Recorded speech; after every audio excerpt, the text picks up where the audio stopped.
Recording. Great. Thank you for your patience. All right, let's go here. Screen share. Let's do slideshow from the beginning. And here we are. So hello, everyone. Most of you know me, hopefully. Hopefully I know most of you guys. I'm Fileve Palmer, and I am your ARC Area Development Coordinator. So I'll go through this process as best I can. All right. Slide. So just some best practices. Please remember to mute unless you have a question or you want to say something. Your camera can be on or off. Doesn't really matter. If you are going to have a camera on and I can see you, please make some, like if you agree with something, do some jazz hands or clap, or you also have emojis down there. So I like to try to be as interactive as possible. So please feel free to break in and use the chat. I will try to monitor the chat as best I can. I feel like I'm trying to multitask, so I'll do the best I can. Let's see. So the agenda, we're going to go through the calendar. We're going to talk about the LOI. Which is due April 1st, and I will repeat that multiple times. We're going to talk about maps and match, the funding priorities, outputs and outcomes, which is really, really important for the ARC area development grant that you are here for the information session. We're going to go through the checklist, apps and grading, conclusion, and I'll give you a whole bunch of resources, which is basically our website, Southern Tier West website, and the Appalachian Regional Commission website. So with that said, let us move on.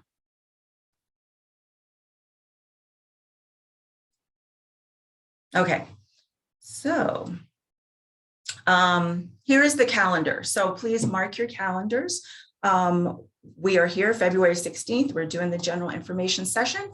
The next main date that you should mark on your calendar, if you're going to apply, is March 17th.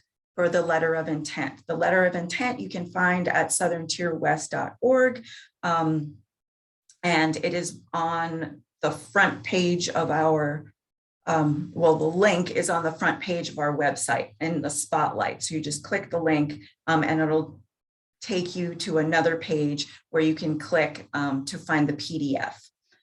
Of the letter of intent. It's 2 pages. It's fairly, it's fairly painless. We try to scaffold this this process so that we can work with you, and it's not an overwhelming thing. So, someone else has come. The next date, April 1st, you will be communicating how your letter of intent was ranked. And so this is, again, to make the process less painful for our applicants. So some people will be ranked high, others will be ranked not so high. And we will invite those with the high rankings to apply. But if you don't get a high ranking, it doesn't mean that you can't still move on with the process, because sometimes just a small letter of intent does not necessarily give you the wonderfulness of your application and all the great things that it will bring to the region. So we can work together. I'm the main person that you would be working with, and we can work together to polish up your application and your project narrative, and kind of really develop what you have in store. And sometimes those letter of intents can look very different from the end application. So we're flexible and we're trying to be compassionate to get you guys money. Let's see. So June 1st is when the pre-applications and the budgets are due. A pre-application is basically a 10-page project narrative. And there's a whole outline that we'll provide to you, and you just kind of fill in the narrative. Again, I work as closely or as far away as you would like with that project narrative. And it's up to you, but we'll have periodic meetings. Let's see, the June 16th rubric and scoring, feedback and copies will be provided to the board. July 21st There will be presentations by the applicants. And 2021, so last year, they were like a hybrid. So most of the board and the staff were in person in our building, and then the applicants either Zoomed in or they showed up personally. But this is really important because we want the applicants to be able to answer any questions that the board might have. And this is a good opportunity to polish up your application. So let's see. And then September 21st, so mark your calendars for that. That's when the final application's due. And the final application consists of your budget narrative, which is about, like, it depends on what you're asking, but it's between, let's say, 2 and 5 pages. So that's where you take your budget table and then you actually type out why you need those things and who you need those things from, and whether it's cash match, or whether ARC is providing the funds, or it's in-kind match. And then finally, and we have until October 1st to take that application and send it to the New York State where they review it. But we can work on it as much as possible before New York State sends it over to the federal Appalachian Regional Commission people, and the application won't be due until, or you won't get funding until later in the mid-year, so 2023. All right. Whew. I'll get back to that, and if anyone has questions or needs to be reminded of the dates, then I can do that. This is just an example of the LOI. It's pretty straightforward. We're just asking you for information that you already have: your address, the contact person, the project title. So come up with a catchy project title, your project summary, goals and reasonings. We need a project start and end date, any milestones that you might have, like projecting into the future, and your project sustainability. So what plans do you have to carry this into the future? These should be short little blurbs, about 200 words, like no more than 200 words. And then there's just a very basic budget. So how much are you applying for? What kind of match do you have? What's your total cost? Okay, so eligibility. I'm assuming you guys all kind of know, and that's why you're here. So representatives of businesses or a nonprofit organization that represent businesses, labor organizations, state and or local governments, educational institutions, so from primary to secondary to tertiary education institutes, local, municipal, county, and tribal governments, or sovereign native nations.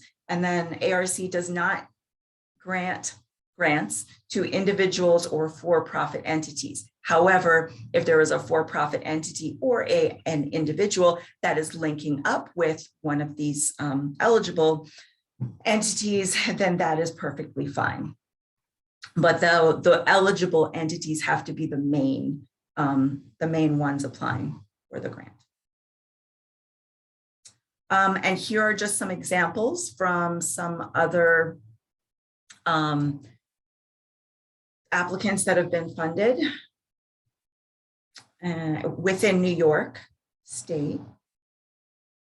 I won't spend too long on that, but this is some more recent information. In New York State, in the fiscal year 2020, $6 million was the total investment for ARC. They funded 27 projects. Hopefully, some of y'all got some funding from ARC. Let's see, it leveraged $340,000 of private investment, and 150 jobs were created, and 3,700 students and workers were educated and or trained within this. So that's pretty good.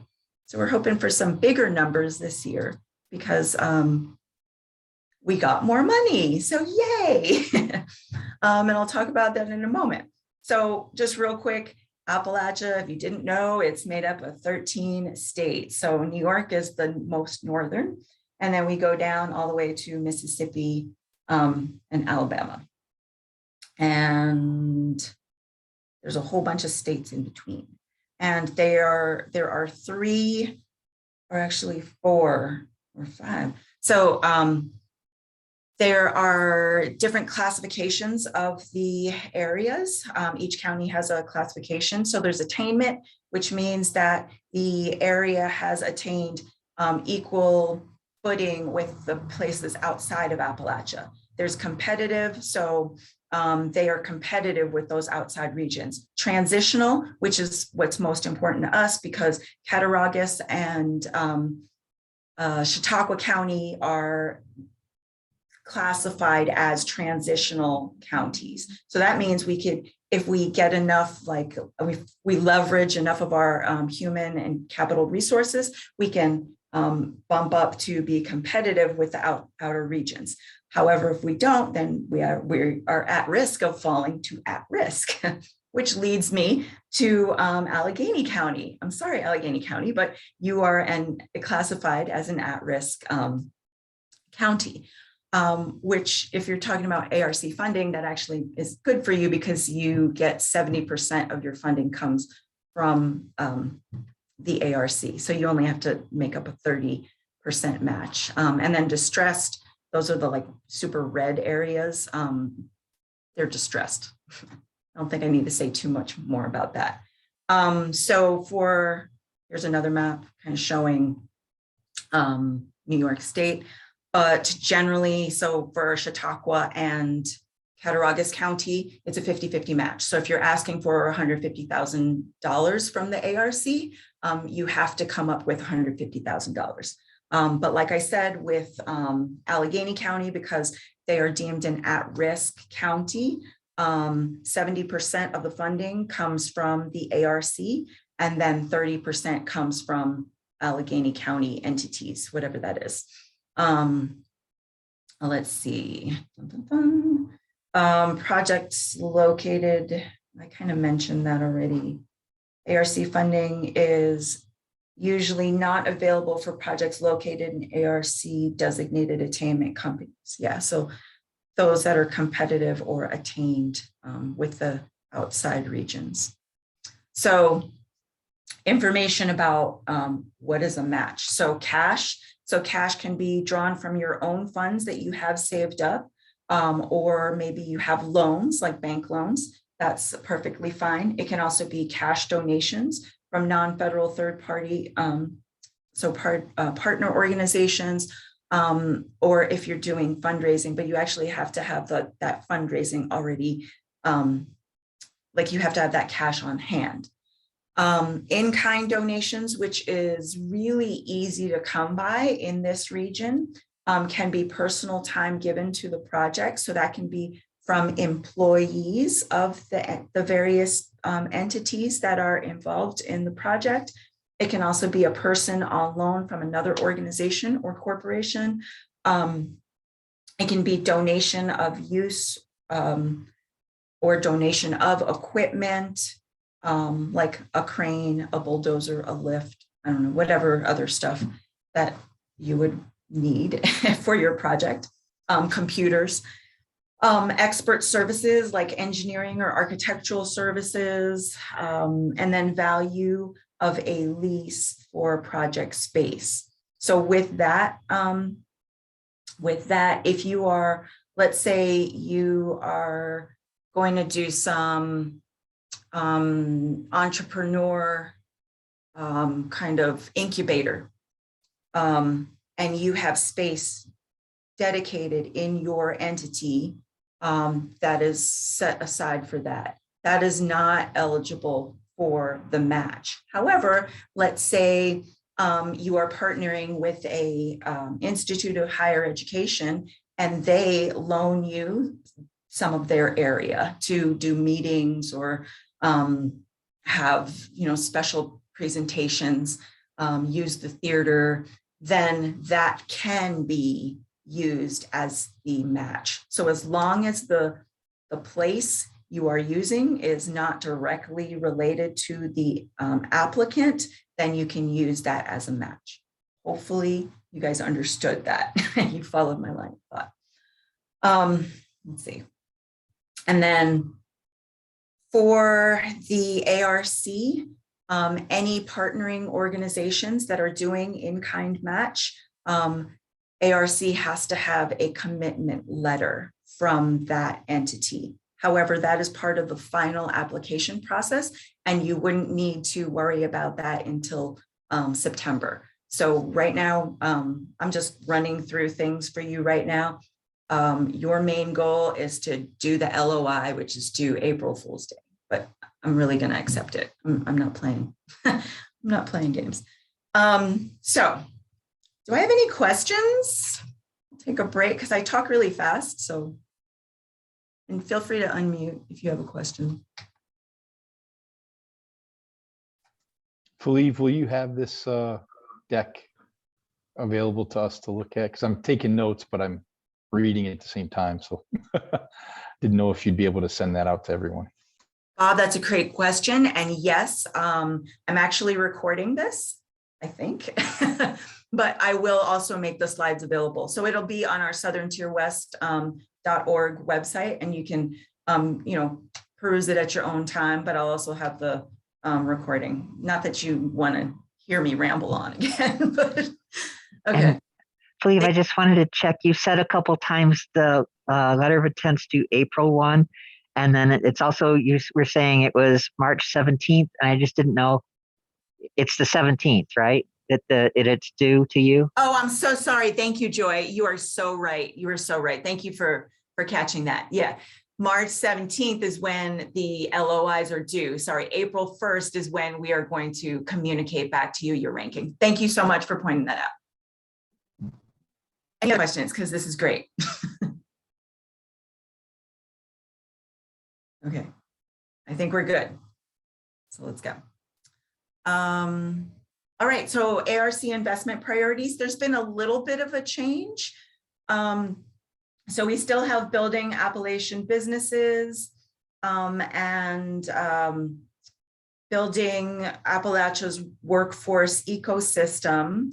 What has changed, let me see. Well, there's a couple things that have changed because there has been a federal, well, there's been a new president and there's been money that has come into the ARC. And there's been also a new federal co-chair that came in last year. There's a few things that have changed. So first of all, the money. Right now, it's been in kind of unwritten rule that the ARC funds have been capped at $150,000 at the ask. However, because we have more money coming in, we are proposing that that gets upped to $200,000. So keep that in the back of your mind. Actually, March 1st, we're going to discuss that and see how much actually we're going to raise the money. But there's a possibility of $200,000 for your ask. So that would mean your full application would be for $400,000. There's a possibility that that could be bumped up a little bit more. And with that said, usually New York State has shied away from doing infrastructure projects, but with that increase in funds, it means that we are really trying hard to fight for people so that we can get infrastructure projects funded, because infrastructure projects are sometimes very much needed if you're talking about like building sewer systems and water systems. You need water to live. The issue there is with basic agency, which I'll talk about in a moment, but we're really trying hard to push New York State to fund infrastructure projects. With that said, if you do have a project that is like a construction project where you are partnering with someone like USDA or Empire State Development Corporation or the Housing Authority, then you can apply because you've already taken care of that basic agency. And basic agency is just an administering like helping to administer and do the checks and balances for engineering and environmental assessments. So that's a little bit of a change. And then the other change is it used to be, so this third investment priority, or I think it's fourth actually, building regional culture. It used to be land resources, but now it's tourism. So the feds have recognized that Appalachia is kind of depopulating. It's been depopulating for a long time, but with that said, you have a lot of beautiful rural areas that people want to come visit. And with COVID being a thing, and people, can't go to like their cultural institutions, they can't go to the opera or Broadway or like the other places, the what's it called, the Grand Ole Opry, because there were all these restrictions. The great outdoors became a place. And so I believe the feds recognized that. And so they did a little tweaking to their priorities. And so if you have a tourism project that you've been thinking about, now's probably the time to do it. And then finally, the number 5 priority is building community leaders and capacity. So you're investing in local organizations, local leaders, like Leadership Allegheny, there's Leadership Cattaraugus, programs like that. I don't know if there's a Leadership Chautauqua, but if there isn't one, hey, if there's anyone from Chautauqua that wants to do something like that, then now's a great time to apply. Okay, I talked a little bit about this, so here we are, basic agency, and this involves infrastructure projects. So federal and state public agencies experienced at managing federal construction grants can be approved as designated ARC basic agencies. So these are the current partners that they have: the USDA, Rural Development, U.S. Department of Housing and Urban Development, U.S. Department of Transportation, Federal Highway Administration, U.S. Department of Commerce, Economic Development Administration.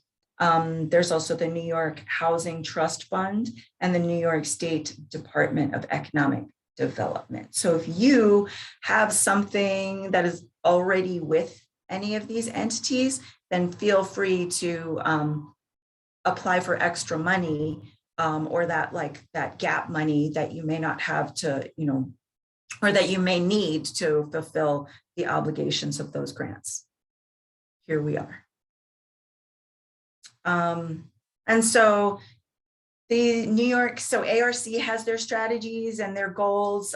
New York and every state has their own strategies and goals as well.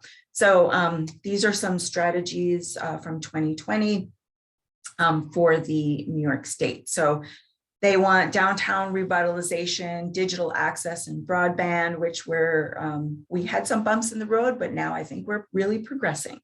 Labor force availability, needs, and skills. So that's really workforce development and student development, population change, because as I said, there are, this area and New York State in general is kind of depopulating. I believe there were 300,000, maybe it's mostly from New York City, but 300,000 people exited the state in 2021, I believe. And so we want to try to keep people here, stop the brain drain. With that said, dependent care, because if you have a brain drain, that's like younger people moving out for new opportunities. That means the people that are left are getting older, and so they need, care. Interruptible power. So yeah, just making sure everyone has the power that they need, right? And it's sustainable. Family agriculture, so supporting our farmers, and then opioid crisis, which again, because of COVID, really spiked, and that's still a thing. So yeah, these are the strategies, and they're continuing to be the strategies in 2022 and most likely in 2023 as well. Let's see, and so during the upcoming phase of area development grants, the following priorities will be focused on. So to advance the REDC strategies priorities, LDDs, which are like Southern Tier West local development districts, And the SEDS and the county and community comprehensive plans, all those can be found on southerntierwest.org. But we basically want to contribute measurably positive economic impact and advance economic development, demonstrate job creation, or alternatively, demonstratively retain local jobs, train the workforce for employment in wealth-producing careers, and then finally promote smart growth and or village or urban center commercial revitalization, foster rehabilitation of local pockets of distress. All right, so you might ask or be wondering, what is a local pocket of distress? So like I said, Cattaraugus and Chautauqua are in transition. However, that and Allegheny is, what was Allegheny? At risk. However, within those areas, within those counties, there are some distressed areas. So we have I'll talk about Cattaraugus since I'm here, around Salamanca and Olean. Those are our main pockets of distress. In Chautauqua, it's around Dunkirk and Jamestown. And then in Allegheny, forgive me, Allegheny, and I worked a whole year traveling around Allegheny. I should know my map better. I apologize, Joy. And maybe you can pipe in and say where that little distressed area is. But yeah, you see in the, let's see, the eastern kind of central part of Allegheny County, it's distressed. So if you can demonstrate that your project is going to significantly take place in those distressed areas, that will actually bring up your, it'll give you more points for your application. And I see there's a chat here. Thank you so much, Terry. It is the town of Amity and Wellsville. So those are the distressed areas. All right. Let's see. All right. So what makes a good ARC project? Like I said, focusing on those distressed areas or having impact. You don't have to focus necessarily, but having impact in those distressed areas. You solve challenges in new and innovative ways. Your project and your application should include specific outputs and outcomes. So ARC loves numbers. They like to see that the money that they're going to is having an impact on lives and on communities.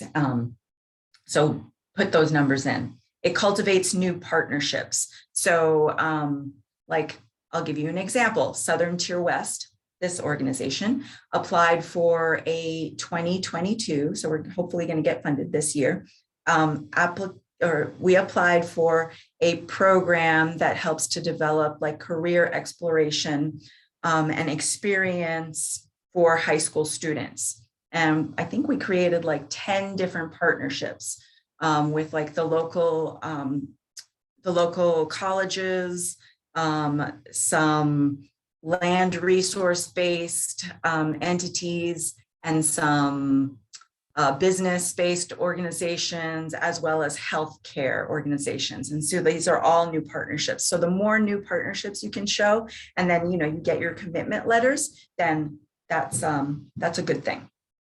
And then finally, your application is sustainable beyond the, let's say, 12 to 18 months that you are proposing to take this this program forward.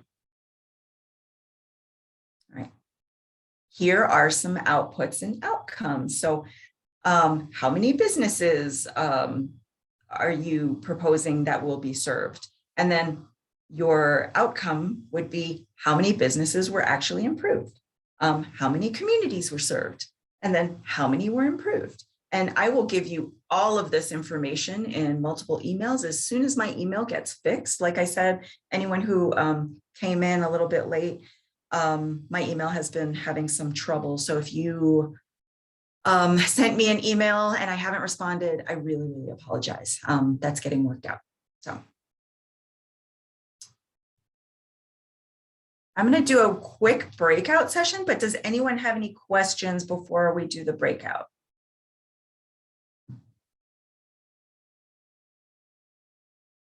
Nope. Okay. I'm going to stop share. And then I'm going to do a breakout room.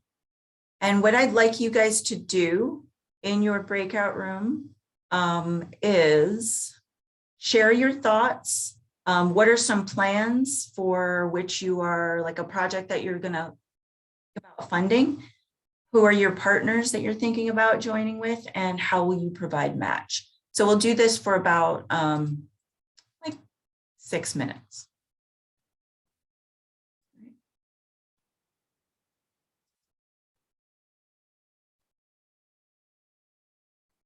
It's also a good opportunity to network a little.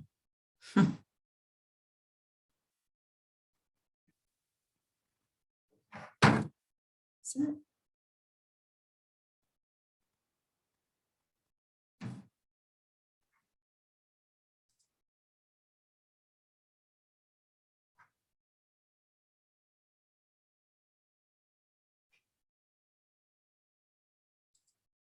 and we still have some people going into breakout rooms.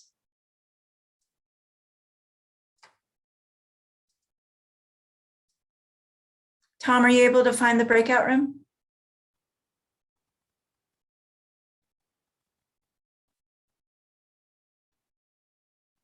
It was a great session, so thank you. Megan, did you want to finish up your thought? Oh, I was just telling her, we were talking about what project we were hoping to do. And I know a couple years ago when we had applied, we were awarded for educational training for our employees here at UPMC Chautauqua, work for UPMC Chautauqua. And so kind of going in on that point with COVID, we are in high desperate need of respiratory therapists. So we're looking to coordinate with Fredonia State and JCC on our efforts to build a respiratory therapy program for those who are wanting to go into that field and hopefully work at UPMC Chautauqua afterwards. Oh, that's an amazing thing, Megan. I don't know if you know Paula Pashon, but Paula Pashon actually does some work with JCC, if I'm not mistaken. Wonderful. I'll have to connect with you, Paula. So yeah, maybe you guys can exchange information in the chat. Sure. Megan, this is so funny. I was just writing down your name so that I would find you. So yeah, I That's also great. I like to try to build bridges. So if anyone else wants to see what bridges can be built right here, like tell me, and we'll see who we can connect. Yes, Paula, I'll send you my email address through the chat, okay? And then Tom was sharing, and Fileve, I was saying from working with you, I knew you're gonna. Tom has for the cemetery and memorial that he has in Little Falls. There's some abatement things, and I know Southern Tier West with renovations, they have to start early. Was it Empire State Development to work with any kind of renovation things? But then also I suggested that really talking with you about building up, because as a tourist and cultural attraction, it's like, you can't have people coming in if there's these issues. So it's like maybe that would get over the renovation hurdle that Very true. sometimes. We're definitely working on that infrastructure thing and trying to get some entity to commit to just, we're going to do that work. So, and it's a battle with New York State too. So yeah, thanks, Joy. Unless anyone has anything else, I guess I'll be moving on. If you see anyone who you're interested in, contacting, feel free to exchange chats with each other. I just got a chat from Terry who asked, do you have a sense of how many proposals might be funded this year or 2023? So typically it's been like between 4 and 6 projects that have been funded. And that was at a $150,000 cap ask from the ARC. Now with the larger amount of money that's possibly coming in and the ceiling being pushed up, one of two things can happen. We can either fund between like 8 and 10 projects, or we can fund again like 4 to 6, but larger ones. So infrastructure, let's say we're going for infrastructure, or we get the green light to do infrastructure projects, then those are typically more costly. And so more money would be taken out of the pot and less people would be funded, or like the same number of people would be funded, right? So if you're, if let's say you want to tear down a building and then rebuild a building, that's going to cost a significant amount of money, right? More than probably $400,000. So yeah, it really depends. So Terry, to answer your question, I'm going to say between 4 and 10 projects. But again, that all depends on what type of projects are coming through and how much we can push that ceiling. Thank you for your question. Any other questions? If not, let me share my screen again.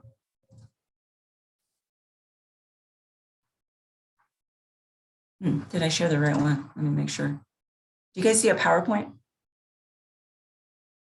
Yeah, okay, thank you. All right. So from current slide, we've done our breakout sessions.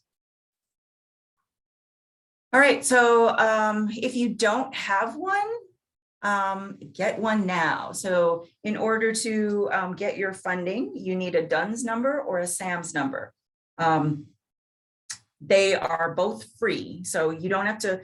There are actually entities out there that try to make the process easier for you, and you pay them some money. The process is really easy. So if you don't have a DUNS number, just go to one of those websites, www.dnb.com/US/ or the sams.gov. They're both really easy to get a number, and it's typically within I think the longest is a couple of days. Do not pay for a service to get you one of those numbers. Let's see. All right, so here's the application, what you'll be kind of looking at. You have an introduction. So this is the full application, again, which is not due until way, way far into the future, like September, right? So you do your LOI first, which is due March 17th. You will be contacted April 1st to do your project narrative and your just a basic budget. And then after that, you have till September, I think it was 24th or something like that, in late September to do your full application, which basically includes a one-page summary, cover letter, which I'll do, and then a whole bunch of required forms, like the certification form.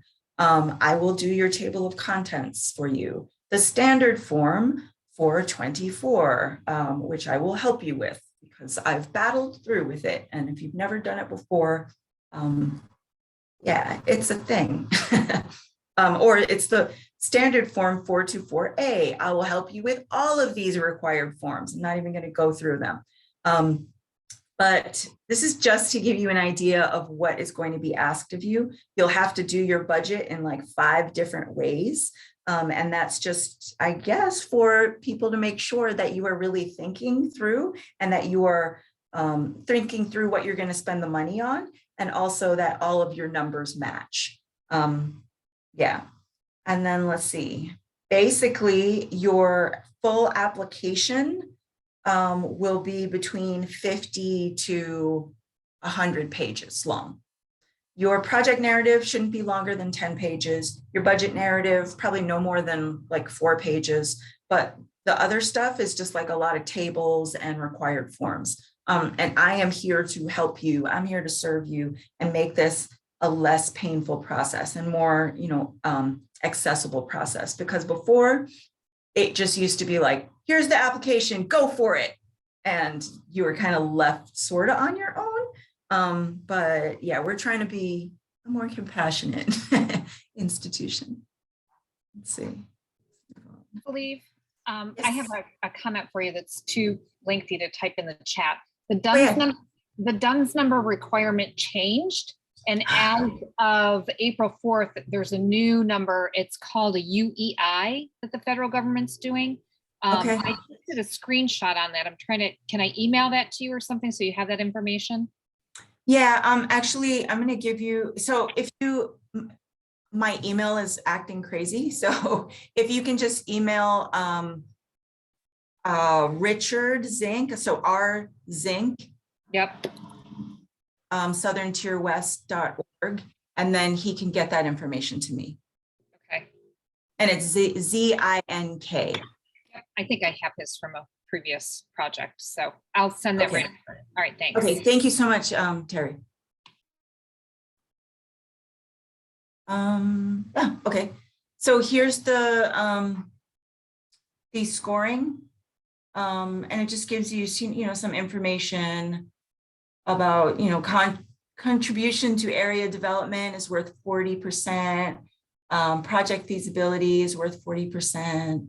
And then there's, it's broken down into however many points. And then let's see, sponsors need. So like I said before, with regard to the distress or at risk or distressed districts, sorry.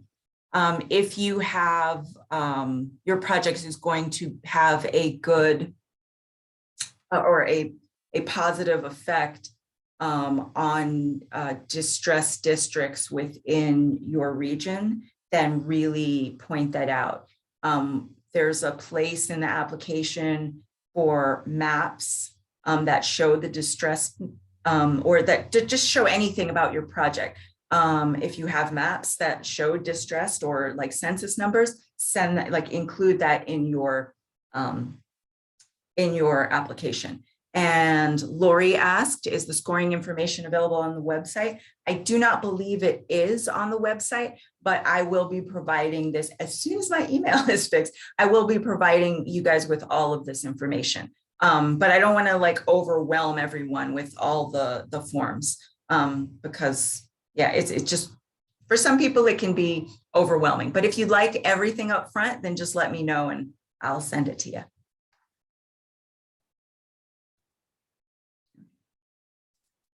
You are welcome, Lori.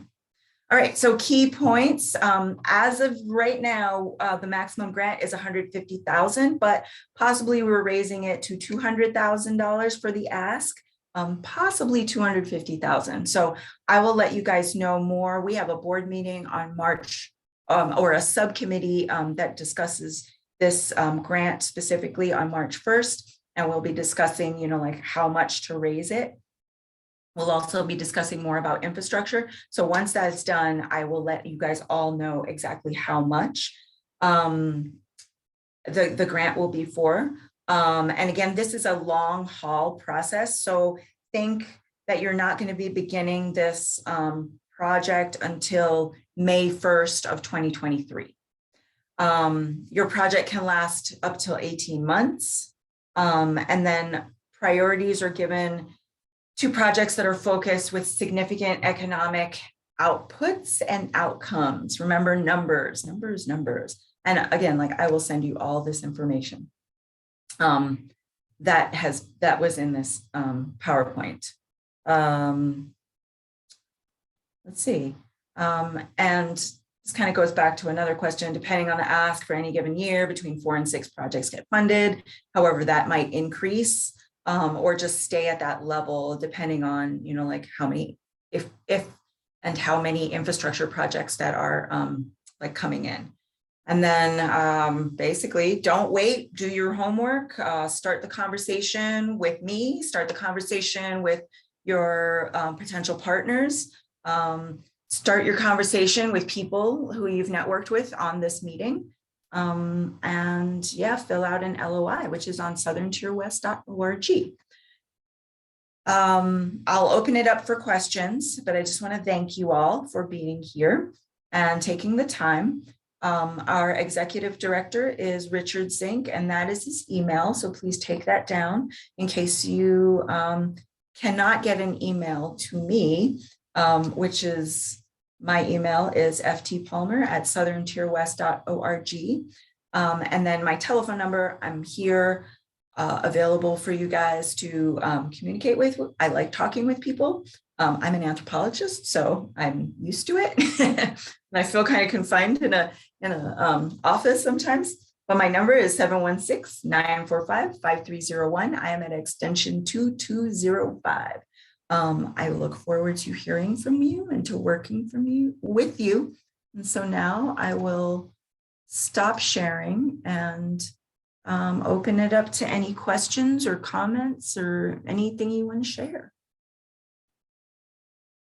And I am at under an hour, so yeah, I'm proud of myself.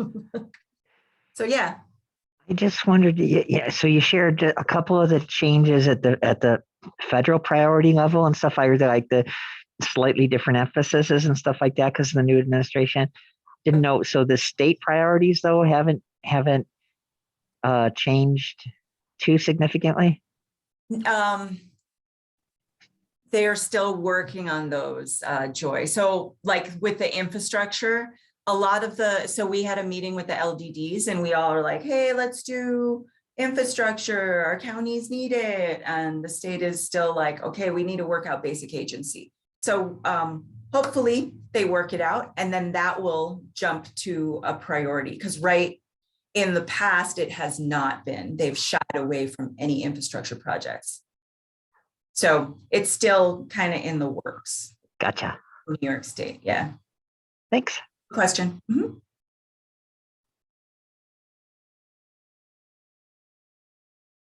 Any other questions? Bob, Kim, Colin, Tom, I'm gonna call y'all out. Lori. Well, I have a question. Yes, sir. I don't know what you call it, but you in the Cattaraugus County, you showed the Salamanca area as a distressed area. Yep. Would that go a little bit farther north into Little Valley or don't you have an idea there? It's actually right along. If you look at the map, if you look at a closer version of the map, it's actually right along the river and it stays at Salamanca. And then I think there's a little bit that goes into Steenberg, but it doesn't go up into Little Valley. Okay. Great Valley even, because Great Valley is right next to Salamanca, right? But Great Right. Valley is not distressed. Thank you. Yep, thanks for your question, Tom. Mark, do you have any questions?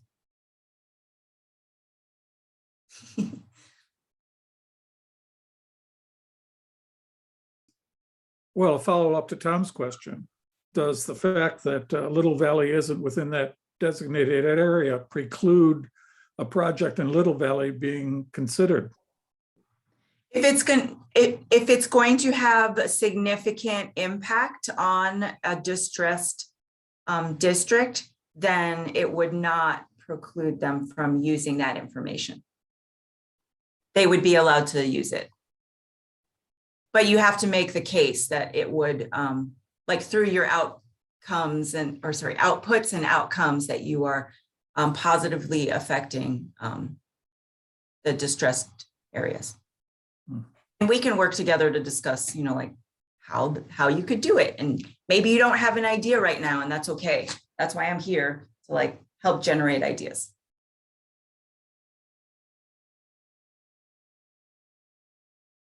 Thank you. You're welcome. Thank you, Mark. Well, if there's no other questions, I think I did my poll. And Colin, do you have any questions? Okay. I don't. Thank you. That's fine. All right.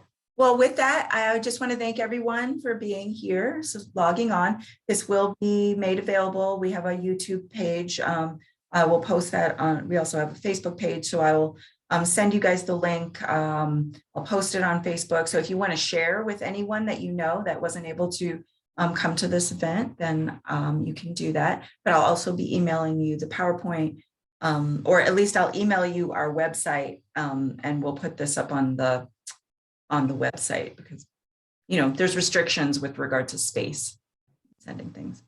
So with that said, have a happy Wednesday and go do something wonderful with your time. Thanks, Fileve. Thank you.